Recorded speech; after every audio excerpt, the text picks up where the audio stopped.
છે ને એ શિલ્પ સાહિત્ય અને સંગીતની ધરતી છે. અને એટલે અમારું વડનગર આપ સર્વને અમે સંજયભાઈ બધા જૂનું પુસ્તકાલય હતું ને ત્યાં એક ચાય શાળા ચલાવતા હતા. જેમ મધુશાળા છે ને એમ ચાય શાળા ચલાવતા હતા અમે. અને એમાં બધા વાચકો આવતા અને ખૂબ સરસ પુસ્તકો વાંચતા અને પછી ચર્ચા કરતા.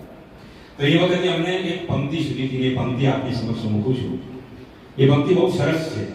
આ વડનગર તમને કહે છે દરેકને. હવે તમારામાં જે કવિજીવ છે ને એ કવિજીવને હું ઢોળવાનો પ્રયત્ન કરું છું કે અમે ઊભા એકલા કોક દી કોક આવશે. અમે ઊભા એકલા કોક દી કોક આવશે ને ઉકેલશે શબ્દ આ શિલ્પના.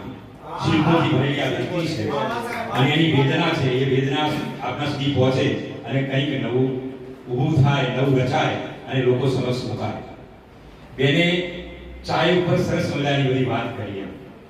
એટલે મને એના